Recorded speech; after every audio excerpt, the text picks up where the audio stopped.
Hello students, knowledge के लिए केवल फेस वैल्यू पर डिपेंड होना नहीं चाहिए। जरूरी नहीं कि जिनका फेस वैल्यू पहले से है वही अच्छा नॉलेज दे सकते हैं या वही जानकारी दे सकते हैं। जो लोग आपके सामने नए आ रहे हैं बस उन्हें समझने की जरूरत है। आप उसे समझ के देखिए, हो सकता है कि फेस वैल्यू वाले से ज़्यादा बेहतर समझदारी या ज़्यादा बेहतर तरीके से वो आपको समझा सके। बस ज़रूरत है उन्हें भी मौका देने की। उसी कड़ी में आज हम आपको बता रहे हैं, जो टॉपिक का नाम है ब्रेन हैकिंग और एक्सेलरेटेड लर्निंग। अब इस ब्रेन हैकिंग और एक्सेलरेटेड लर्निंग में सबसे जो इंपॉर्टेंट रूल है वो समझिए 7 second memory rule. 7 second memory rule, हालांकि नाम से 7 सेकेंड मेमोरी रूल है, जनरली तौर पर इट होल्ड न्यू इंफॉर्मेशन रफली एज 7 to 10 सेकेंड। यानी जब भी हम कोई न्यू नॉलेज, नई जानकारी देखते हैं या सुनते हैं या समझते हैं तो उसे जो है ब्रेन 7 to 10 सेकेंड तक, यानी 7 से 10 सेकेंड तक उसे होल्ड करके रखता है। और इसी को हम कहते हैं 7 सेकेंड मेमोरी रूल, जिसे आप कह सकते हैं पावर ऑफ ब्रेन। और पावर ऑफ ब्रेन का मतलब ही है कि यह किसी भी जानकारी या अनुभव को अस्थायी रूप से, अस्थायी मतलब टेम्पोररी, अस्थायी रूप से 7 सेकेंड यानी 7 सेकेंड तक ही सुरक्षित रखता है। और इसीलिए इसका नाम भी है 7 सेकेंड मेमोरी रूल। लेकिन ध्यान रखें कि यह जनरली तौर पर as a practical 7 to 10 second तक होता है।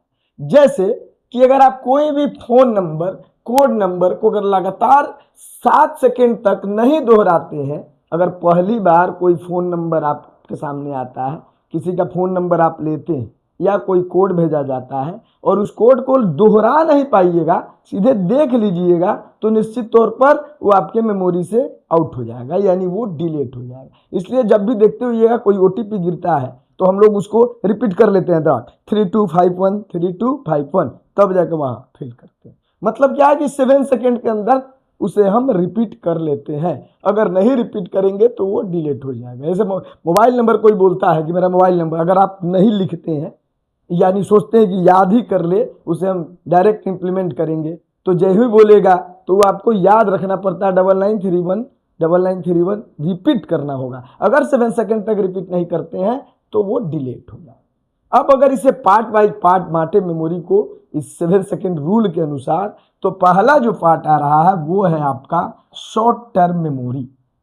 शॉर्ट टर्म मेमोरी में क्या बातें होती है कि इसमें नई बात, जो चीज पहले आपने उस चीज को नहीं पढ़ा है या नहीं सीखा है या उसके बारे में नहीं जाना है, उसको आप लेते हैं नई बातों में। यानी नई बात जब भी आप जानते हैं, न्यू नॉलेज जब भी आपको मिलता है, उसको वो डाल देता है शॉर्ट टर्म मेमोरी में। ऑटोमेटिकली जो चीज़ें कभी आपने नहीं सीखी है, चाहे उसके बारे में आपने नहीं जाना है, जब आप उसे पहली बार सीखते हैं तो आपके शॉर्ट टर्म मेमोरी में चला जाता है। दूसरा है मेमोरी डीके। मेमोरी डीके का मतलब यहां सीमित जगह है, यानी बिना किसी एक्टिविटी के, बिना किसी गतिविधि के यह जानकारी डिलीट हो जाएगा, मतलब गायब हो जाएगा। समझ रहे हैं कि अगर आप उसे 7 सेकेंड के अंदर रिपीट नहीं करते हैं तो वो चीजें मेमोरी डीके में चले जाती है। यानी यह एक मेमोरी का एक लिमिट स्पेस है जहां बिना किसी एक्टिविटी के जो नॉलेज होती है वो निश्चित रूप से डिलीट हो जाती है, यानी गायब हो जाती है। अब तीसरा है कंसोलिडेशन, जिसे आप लॉन्ग टर्म मेमोरी भी कह सकते हैं। तो ऐसी स्थिति में क्या है कि 7 सेकेंड के भीतर उपयोग करेंगे तो ही आप या मन में ही किसी चीज को दोहराएंगे। 7 सेकेंड के भीतर उसका उपयोग कर लेंगे या फिर उसी चीज को मन में ही 7 सेकेंड के अंदर बार बार दोहरा लेंगे, तो ये चला जाएगा आपको लॉन्ग टर्म मेमोरी में भेजना शुरू कर, और ये चीजें आपको बहुत ज्यादा दिनों तक याद। इसलिए कहा जाता है कि जब भी, वैसे भी साइंटिफिक एक अलग रूल भी है 7 सेकेंड मेमोरी रूल के अलावे, कि अगर आप कोई टीचर आपको पढ़ाता है और उस कंसेप्ट को अगर आप 8 घंटा के अंदर निश्चित रूप से उसे सेल्फ स्टडी के जरिए आप उसका एनालाइज कर लेते हैं, तो वो लगभग 75% आपका एकदम आपके मेमोरी यानी लॉन्ग टर्म में चला जाता है और आपको हमेशा के लिए याद रहा। अगर वहीं 12 घंटा के बाद करते हैं तो वो परसेंटेज घट के 50 हो जाएगा। अगर 24 घंटे के बाद उसको लेते हैं तो निश्चित रूप से 25 से 30% ही आपको समझ में आता है, फिर खत्म हो जाता है। तो यही बताया जाता है कि जब भी कोई टीचर आपको पढ़ाए तो उस कंसेप्ट को 8 से 10 घंटा के अंदर जरूर रिव्यू कर लीजिए, ताकि वो लॉन्ग टर्म मेमोरी में रहे। और लॉन्ग टर्म मेमोरी में रहने से फायदा क्या होगा कि आपको जितना टीचर पढ़ाएगा कम से कम 75% बेस एकदम क्लियर, कॉन्सेप्ट क्लियर हो जाए। तो ये लॉन्ग टर्म है। हालांकि इस 7 सेकेंड रूल के अनुसार है कि 7 सेकेंड रूल के अनुसार है कि अगर किसी चीज को आप देख रहे हैं, पढ़ रहे हैं, उसे 7 सेकेंड में उपयोग में ला दे रहे हैं, यानी एक्टिविटी में ला दे रहे हैं, या फिर उसे मन ही मन दोहरा रहे हैं, तो ऐसी स्थिति में निश्चित रूप से वो LTM यानी लॉन्ग टर्म मेमोरी में चला जाएगा, जिसको आप संधारण हिंदी में कहते हैं, अंग्रेजी में कंसोलिडेशन कहते हैं। इस तरह चला जाता है। अब आइए यूजेज क्या है।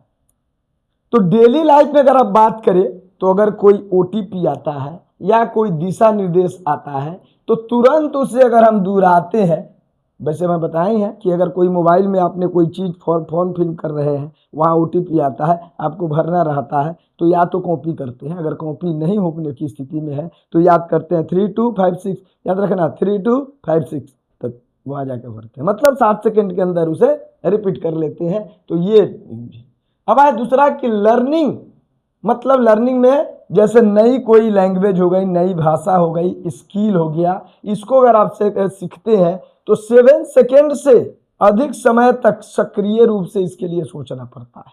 यानी अगर कोई नई स्किल कर रहे हैं, सीख रहे हैं, या कोई नई लैंग्वेज सीख रहे हैं, तो आपको एक जो भी चीज़ सीख रहे हैं उसको 7 सेकेंड से ज़्यादा देर तक के लिए उस पर एक्टिव होना पड़ता है, यानी उसे उसमें सक्रिय होना होगा, तभी वो चीज़ें सीख पाएंगे। और है फोकस। फोकस में समझिए, फोकस का मतलब है मुख्य रूप से ये उन लोगों के लिए इम्पोर्टेंट है या बेहतर है जो अपना ध्यान संकेंद्रित करना चाहते हैं, किसी भी पढ़ाई पर या स्किल पर संकेंद्रित करना तो चाहते हैं, लेकिन वो निश्चित रूप से जल्दी भूल जाते हैं। मतलब उनकी एक मेमोरी पावर है।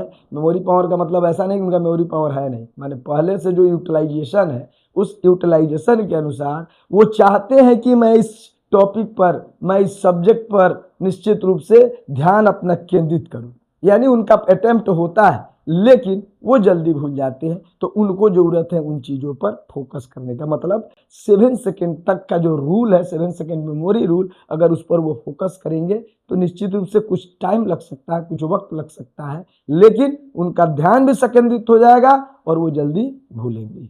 ऐसे ही टॉपिक के साथ हर रोज हम मिलेंगे आपसे और नई जानकारी। अगर आपको कोई विशेष जानकारी चाहिए तो आप कमेंट बॉक्स में लिखिए, आपको उस टॉपिक पर भी एक नई वीडियो बनाकर जरूर भेजने का प्रयास करेंगे। Thank you.